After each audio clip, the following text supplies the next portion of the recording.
we want to make sure when we reconnect with a client that they get the experience we intend them to have. And guess what? When they get that experience that we intend them to have, because we listened to what their needs are and we delivered on it, that builds retention. More importantly, that builds loyalty.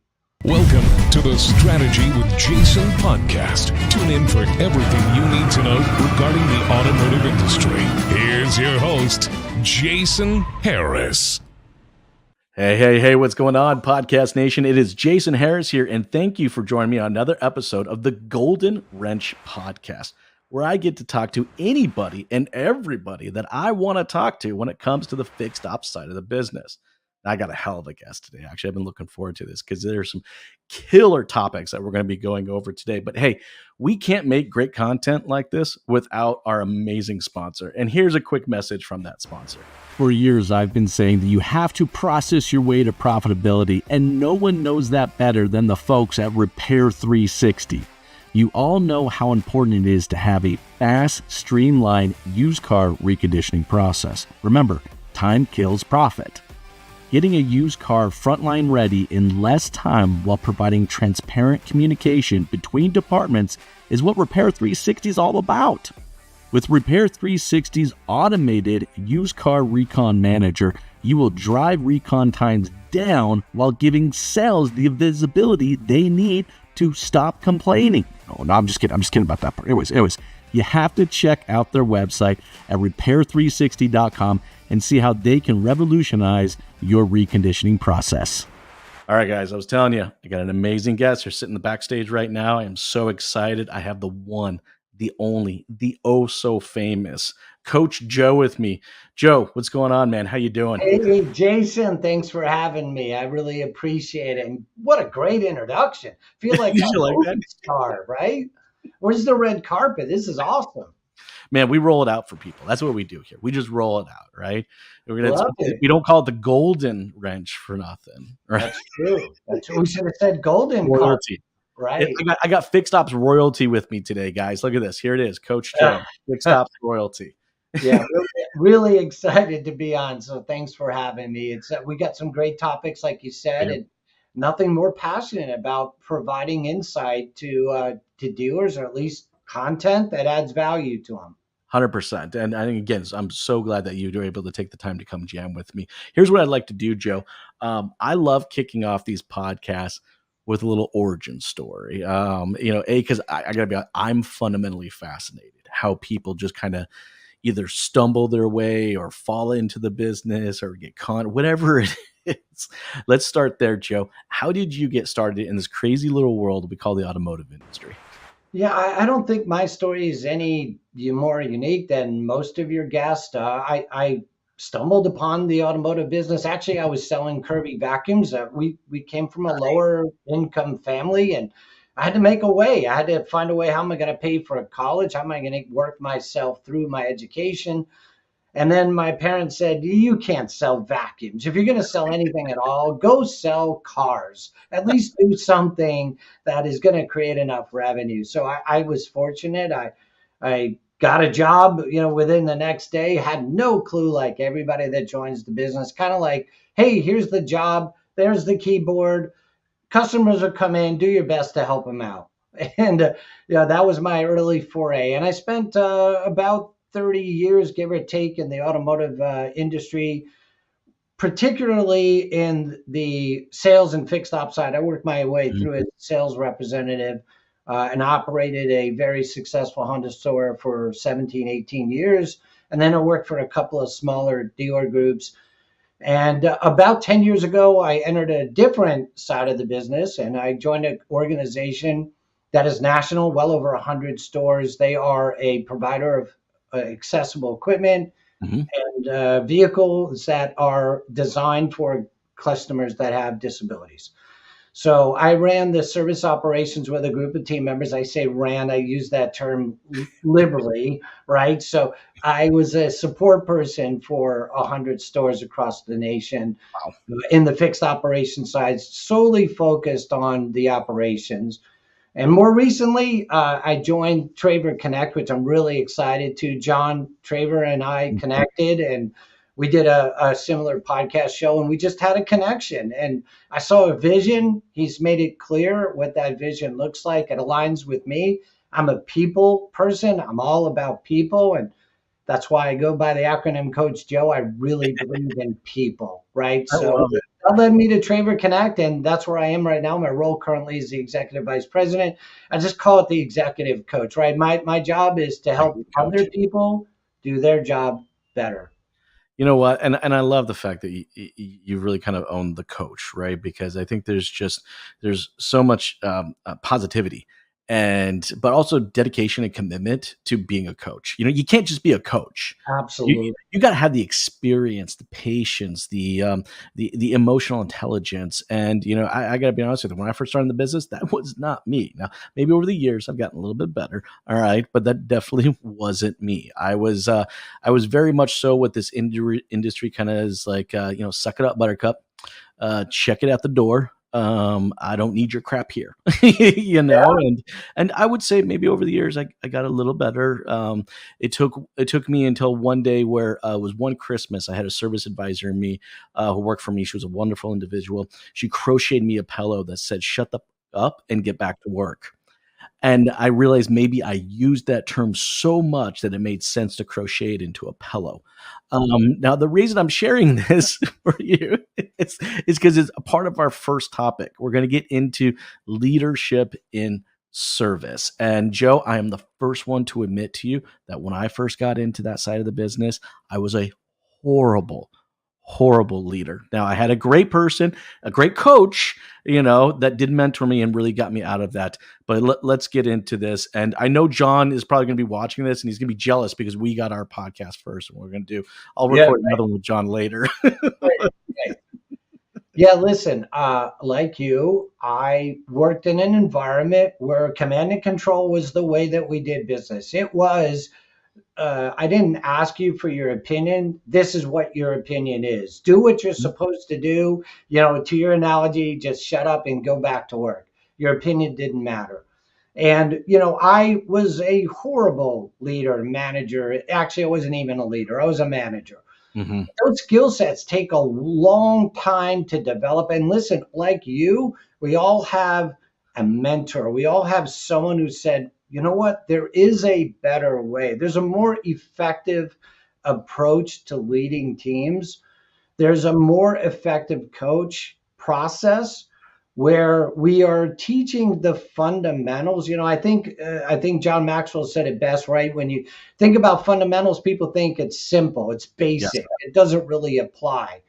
But the reality is the fundamentals are what drive our business. It's the activities that we produce every day that the byproduct is better results. You and I started the conversation Mhm. online about culture, Well, right? it's that process, right? I mean, and I think that's where you're going here. And I do want to actually kind of dive into this because, you know, I think often we do kind of say, let's fundamentals. Let's what's the one that I hear a lot? Let's get back to basics. Back to basics. Right back to basics, Joe. Let's, you know what? But I don't know, especially with a lot of the industry right now being as new as they are to the industry. I heard a stat recently that in the service department, over 60% of advisors, all right, and even service managers have been in the business less than 2 years, like in the actual automotive business for less than 2 years. So we make this comment, let's get back to basics. I don't know if they know what the basics are. So let's actually do this because I'm totally with you. Fundamentals and those processes. When we say fundamentals, I think we're alluding to those processes.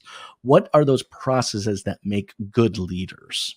Yeah, I think we have a lot of dichotomy here, right? When we think about process, we only think about, you know, getting from point A to point B, right? Mhm. True. And fundamentally, process is how do I really deliver on the customer experience? What is my culture say that I want to create so that I can deliver on the customer experience? You mentioned 60% of people are new. Where are they learning the fundamentals? It's kind of the, you know, I grew up in a family that you may not have experienced, but if you did, you'll understand. We had hand-me-downs. And by the time it got to you, it was well worn. That's process. So many people inherit processes that are well worn. Good They point. assume that it's one size fits all, that this is the way we did it. And so my dad did it this way, his dad did it this way, so it must be right. Mm-hmm. Times change. Is the individual dealer identifying what their culture says they should be by really listening to the customer? Because the customer is going to dictate what that outcome is. So first, understand what your customer demands are. Everyone is different, but there's a feel for, and we'll talk about this later, but there's a real feel for the idea that repair order counts are down in Mm-hmm. customer pay. Why is that? Is it the experience? Because truly, operators, dealers understand that pricing in and of itself is only one piece of the big puzzle. So let me get back to the point I'm trying to make. Sure. When you are thinking about process, map it out. Understand, right? Begin with the end in mind. We've all heard Stephen Yes. Covey talk about that. Begin with the end in mind and then clearly define your processes. I coach a lot of, or was coaching a lot of GMs and managers of dealerships. And one of the things I would always identify, wait, let's start by identifying what the customer experience is supposed to be like from their set of eyes. Yes.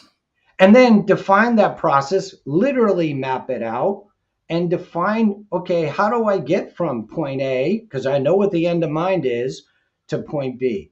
Well, and I think that's what good leadership is, right? Because I find that if you're going to call yourself a leader, really what you're saying is you're intentional about creating a great experience, not only just for your customers, but Joe, and I love the fact that you bring up map out. What does this look like? How does this feel? What does this smell like? But I even say go even farther. Map out what your staff experience should be, because I don't know. I had an aha moment, and I'm sure you probably have seen this as well. That once I actually started focusing on my staff's happiness, it was crazy to see how that spilt over into the customer happiness and the customer experience. But I'd love to get your thoughts on it. Yeah, I'm going to start by, because you gave me a great segue. You didn't even know this, but I'm going to start by something I really believe in. Leadership grows when wisdom is sown with intention, fed by curiosity, and harvested through decisive action. What do I mean by that? It means when you're intentional, you're curious about how to improve, how to make it better, then you take action. All of a sudden, all of these elements begin to come together. When team members are disconnected, disengaged, unenthusiastic, right? Actively get disengaged, they are because they're confused. They're not tied to the why, right? Exactly. And for many dealers, their why is the stakeholder. Of course. Right? But that is a byproduct of the real why. I love the analogy that Simon Sinek put together, right? When you start with those three circles: why, what, and how. And as a coach, your job is to allow people to become and utilize their genius. When you align them with a why, they find better ways. They aren't restricted by, we use the old theory that this is a sacred cow. We can't get rid of this because this worked in the past. We looked at, for example, maybe you're measuring a key metric that you've looked at forever, but doesn't have any relevancy today. So by identifying that, by really harvesting the action, you actually get better results. And then all of a sudden, everyone comes to you for solutions. Listen, I don't know about you, but I'm not the smartest guy in the room. Everyone knows how to do the job.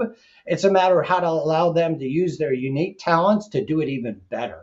That's what I think. You're 100% right. And I think, as an industry, we're very good about sharing with our staff and our advisors, what our why or what our objectives are. In fact, we're really, really good at that part, but, once you're able to crack into their why and connect their why to your why, like some magical stuff happens. And I'll give you a quick, funny example. I remember I had a service advisor, young gentleman who was working with me, and he just kind of checking in and checking out, and I just kind of finally just pull him off to the side and just, I'm just like, look, let's have a chat. Take him out to lunch. Went out to lunch, right? And I'm just like, come to find out, like, why are you doing what you're doing? Because I know what you do, but I don't know why you do it the way you do it. Right.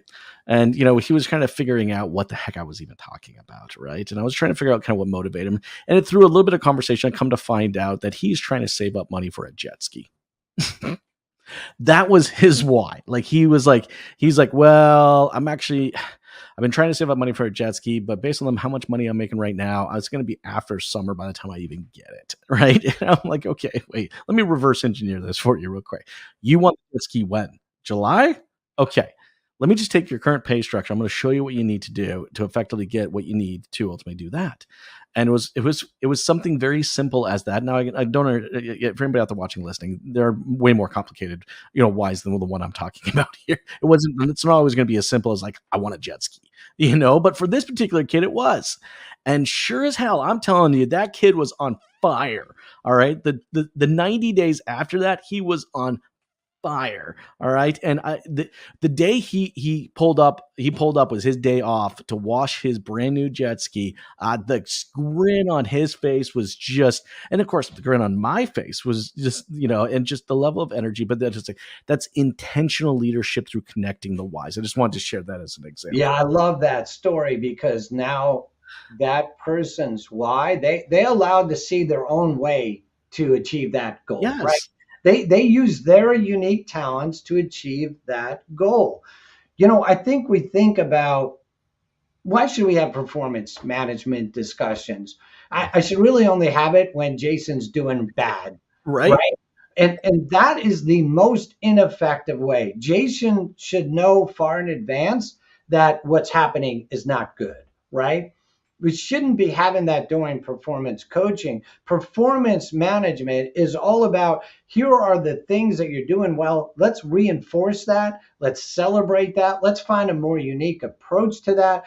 To your point, let's find a unique approach to accomplish the end result.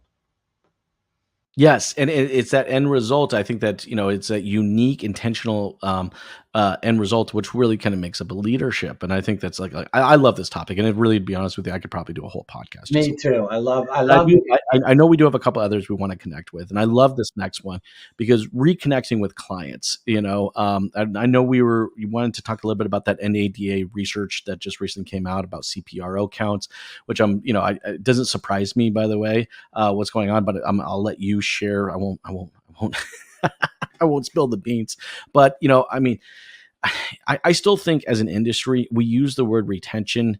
I actually like the word reconnect actually better than the word retention because I think we actually use it incorrectly, and it's funny, our industry, the OEMs do such an amazing job of telling us that we're doing a great job. But if we're doing such a great job, then why are we losing customers 40 to 60% after the warranty expires? If we're really doing as good of a job as the manufacturers say we are doing, then why the second the warranty expires 40 to 60? Anyways, I'll shut up. I'll get off my soapbox. All right, Joe, I know you got thoughts on this. Yeah, you're right on the point. Why are so many clients leaving after the warranty has expired? It's perception. It is the dealer or the dealer environment is far too expensive. They're the experts when it comes to warranty. But when I'm out of warranty, isn't it cheaper for me to go to these independent dealers? That's why independent dealers are growing at the rate they are, is because the perception is they're less costly. So when we think about reconnecting with our clients, we need to think less about the ROI on it, but more about what that client experience is like when they come back, when they're out of warranty, or when they haven't been to your dealership in 12 or 18 months or 18 to 24 months. It's telling you a story. Yeah, it is. right? So we want to make sure when we reconnect with a client that they get the experience we intend them to have. And guess what? When they get that experience that we intend them to have, because we listened to what their needs are and we delivered on it, that builds retention. More importantly, that builds loyalty, right? And Real that loyalty, not the real, loyalty that the manufacturers like to report on, exactly because manufacturer loyalty is more ego driven than I think any other number out there. Because every manufacturer, by the way, is the most loyal. It blows my mind. Anyways, you won't find a manufacturer to say they're number 2 in loyalty. It won't exist, right? Everybody's got to be right. number 1. Sorry. Anyways, go ahead, continue.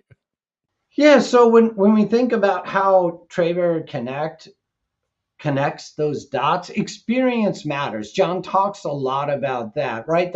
Theirs, yours, and ours. So the experience is for the customer. How easy is it to make an appointment? How many times do I have to call the dealership to connect with Convenience. Yeah. somebody who can give me the answer? And Yes. then how easy is it for me to make the appointment?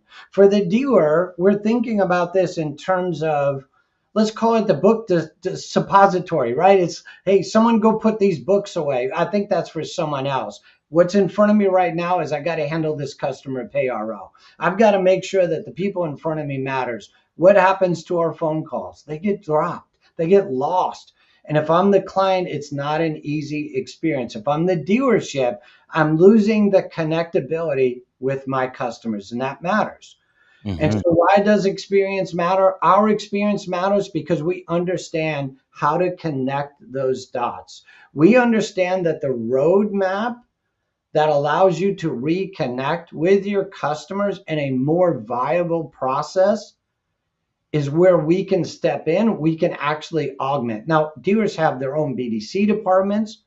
So where do we fit in? Well, there's multiple areas, but I'll speak specifically about how do we handle the off hours that you can't cover? How do we handle the development of your BDC team? How do we create the right structures? And with Traver Connect, we have that experience. How do we provide retention moves, which is a product that we have that will actually pick up and drop off for a customer? Now, I'm like you, pretty busy. Where would I rather be, in my office working or sitting in your waiting room? Well, it goes back to convenience, right? And you were kind of talking about that, right? If we really want to reconnect with these clients, and I love the fact that you use the word perception, because I think a lot of people have to understand out there that perception is not truth. It is someone's perception of you, their perception, not truth, right? But here's the thing: that perception is going to happen regardless if you're intentional or not, right? I mean, I don't know about you, Joe, but I've read thousands of Google reviews, right? And it always surprises me that one of the most commonly used words in every single one of those is experience. Now, there might be a good or a bad to the front part of that word, right? But it's usually they sum it up into that experience and communication. I love where you're going with this because conversation, I think, is one of the most key things, right? Like, when I think about, the brands that I connect with, one of the reasons I may connect with them is just the simplicity of communication, simplicity, the convenience of it, right? It's like, I love the Domino's pizza app. In fact, actually, I'm not even a big fan of Domino's, to be totally honest with you, but there's this convenience of, like, I open it up and they're like, hey, Jay, this is what you ordered last time. You want to order the same? Yeah, I do. I hit the button. Payment's already gone through. It's telling me they're prepping it. It's going through the oven. It just went in the bag. It's in the car. It's talk about, I can get, honestly, Joe, we got to think about that for a second. Actually, this is really kind of funny. I get more communication, all right, from a pizza place than I do when I get my vehicle put in for service. Let's just put that into context real quick.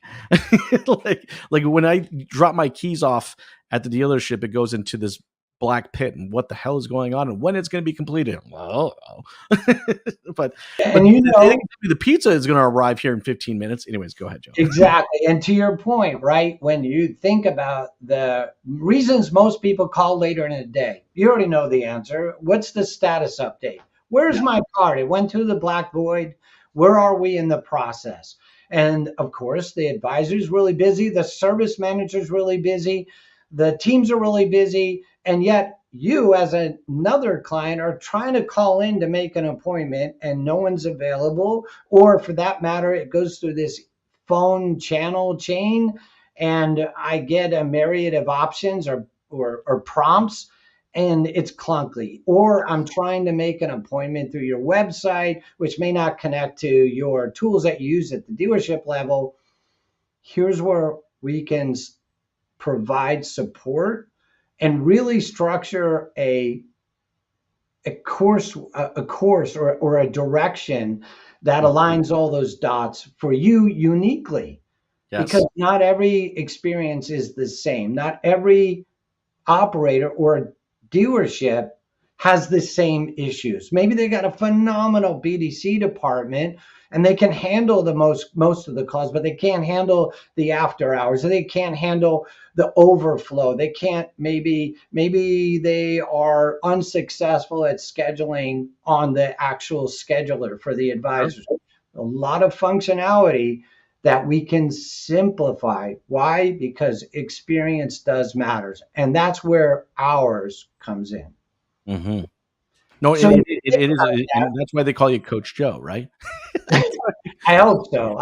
You Yeah. got that experience, the one of the other things I did want to kind of talk about, because we did have this kind of written down too, was clients who's not been at our store since the last warranty service, right? And I think this is common. Like this is probably one of the most common marketing campaigns I've ever had a service department ask me to create, right? It was like, hey, I got a client, but they're like a C-level client. Like, I saw them once when they bought Right. the car. I saw them, twice more because of a recall or a warranty issue, and I don't think as an industry we ever do relatively a good job of really kind of, again, overcoming the perception that they should service with us. But I'd love to kind of get your thoughts on this, because I know this is an epidemic issue for everybody out there. We all deal with this on a regular basis, right? I think the first thing, if I might, is the dealer has to define, does that really matter? Do Okay. those existing customers matter? Or are they just a financial statement result 4 months ago or 8 months ago or 2 years ago? They were revenue then, but they're no longer revenue now. It goes beyond revenue, right? Because that experience with today's ability to connect through social media, that experience is like having 50,000 branches instead of the traditional five. I know 20 people, right? And those 20 people will tell 5 people if the experience is bad. Now they can tell hundreds, if not thousands, of people through social media. So first, define if that's important to you. Second is how you're going to approach that database. How are you going to use it to benefit the customer experience and ultimately create that loyalty? When you have those clearly defined, there are methodologies and approaches that we can take that will allow us to connect with those customers, literally put them on your schedule based on your capacity, based Yes. on your need at the dealership level, put them on your appointment and drive revenue, right? We don't write the repair order. We don't recommend the services, but we can put them in your driveway and we can reconnect the customer to you. What an amazing experience. But you have to define those things. And then ultimately you have to say, what's more important? If I bring Jason back, is what's more important to me as a dealer? It's how much money I make off of Jason. Then guess what happens to Jason's experience next time? It's non-existent. It is. It's totally non-existent, and that stays with me for a long period of time, right? Like I love the fact that you've used the word loyalty a lot during this podcast, because it's, even though it's a word that is used in our industry, it's not used a lot. We like to use the word retention or conquest or something like that, because I think loyalty is here's the thing. Someone's not loyal to you just because they service with you doesn't mean they're loyal. All right. And I'll explain this because I'm a perfect example of this. All right. I have a Nissan dealership just up the street from me. All right. I service there. Why? Because it's convenient. It's right up the street. There is nothing they do that makes me loyal. In fact, if I was to move 8 more miles down the road, there's not a chance in hell I would go to them. All right. There's nothing that they have done. All right. In fact, I think most of the time they barely meet the expectation, not exceeded in any way. But you know what I mean? Like the only reason I go there is just because like I know there's a coffee shop right next door to it. All right. I can drop the car off. I can go over there. I can work for a couple hours while I get the thing service and then I'm done. Right. But it's like they haven't done anything to actually make me loyal. Now, I might look like I'm a loyal customer on their database if they were actually to go run my thing. All right. But that's not loyalty. Loyalty, all right, is that customer. I remember Mr. Johnson, all right, who passed 3 freaking dealerships on the way to come see me, all right, because I was his guy.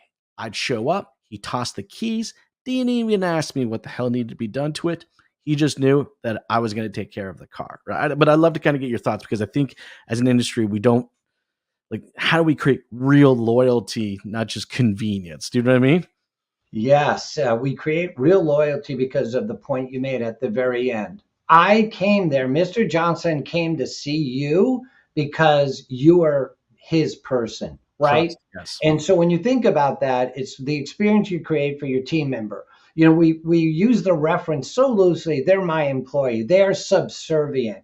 Well, the reality is they're not. They're team members and they're a part of a team that delivers on the results, right? We only look at that byproduct as our measurement for success. Did it create financial statement, Yes. profitability? But the reality is, loyalty is I have to go and see this advisor because when I'm with this advisor, let's call him Justin, just for Sure. this example.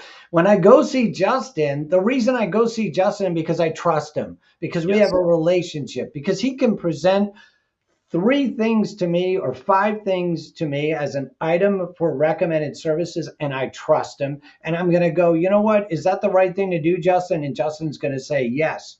To Yeah. keep your car operating the way it's designed, Joe, that's what you need to do. And when I say yes, it's not because of the price and it's not because of that dealership. It's because of Justin, right? No, People, you're 100% right. And in fact, actually, I have a guy. His name's Derek. I have an older Mercedes E63 that's tuned up a bit, and let's just say it's a bit of a powerhouse. But anyways, like I have Derek. I dropped the keys off of Derek. He doesn't even call me to tell me what it is. All right. I just know that when I get him, if it's $150 bill or if it's a $1,500 bill, he did it because he just knows I am going to go drive out of this car and I will break something and I'll bring it back to him again for it. And, yeah, right. you know what I mean? I have that level of trust with him that what needs to be done, he will do. You know what I mean? And it's amazing to have that relationship. I'll give that true story. My wife has 2 Volkswagens. One is an '05. It's a Volkswagen Beetle convertible. Yeah. She's only taken it to our local VW expert, independent here in town. Yeah. She has a 2017 Beetle that she's purchased. You know what? She's never once taken it to a VW store. You know where she takes it? Her guy. Well, why not? Because she trusts that Her person. guy. There's And just whatever it needs, it needs. That's it. And that's exactly what she says to me. Whatever it needs, it needs. He tells me how much it is. Wow. Talk about loyalty. Talk about, you know, the experience. I notice you have an Under Armour shirt on, right? If you're loyal to that, it is because of it's delivering on what is valuable to you. Maybe that's look, feel, style, whatever it is, it delivers it. That's my wife's experience with her VW. It doesn't matter where this independent dealer is because we got to drive 35 minutes to get there. She'll go there, she'll drop it off. Oh yeah. I do the same. I'll be coming back from maybe a race or a car weekend and I knew I maybe been pushing a little hard or something. I'll leave it for him for the week. That's experience. That's loyal. Something's pulling on the right, Derek. I don't know what I did or what I ran over, but can you look at it? Can you look at it? Right. He's not even home. I'm already tossing the keys in his garage. And that's the power of loyalty. And that's what we need to create at the auto dealership environment, is that loyalty. And I know it exists. There are a lot of phenomenal operators. There's a lot of phenomenal fixed ops directors, service advisors, there are phenomenal people in this business, and where people really care about other people. I think the challenge is, how do we create that connection with your existing customers, bring them back to you where you can deliver your unique value proposition to your customer? That's the key.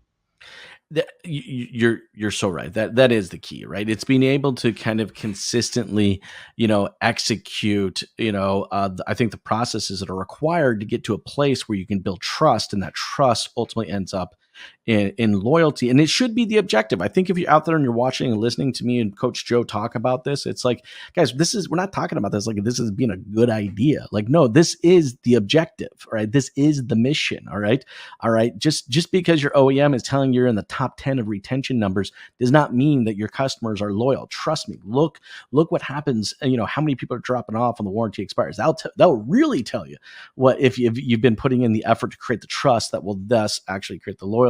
Look, I know we're getting towards the tail end of our conversation, and Joe, I feel like I can jam about these topics: leadership, reconnecting with the customers, getting into warranty stuff. I could do this for a long time, but I know before we go, Joe, I think for everybody out there watching and listening who maybe want to continue some of this conversation, because I still think there's a lot to talk about here. What's the best way to connect with you so they can do so? Yeah, the best way to connect is through my social media, LinkedIn, of course. You can certainly connect with me through Traver Connect. How convenient is that? But certainly connect with me through Traver Connect or on LinkedIn, on all social media. I'm not on Facebook, but I am on LinkedIn, and that's probably the best way to connect. Joe, I can't tell you how much I appreciate your time, your expertise, and just your passion, man, for this industry. This has been a really, really fun conversation, and I thank you a lot for taking the time. Hey, for everybody out there watching and listening, if you want to do me and Joe a solid, all right, the biggest compliment you can give us is share the show. All right. If you got a friend or a service manager or anybody in the industry that thinks is going to get some value, from listening from this, that is the largest commitment or largest compliment you can ever give us, is share the show. Hey, Joe, thank you again so much for taking the time to jam with me. This has been a lot of fun. Everyone, have yourself an amazing day. Thanks for tuning in to the Strategy with Jason podcast with your host, Jason Harris. Remember to like, comment, and subscribe.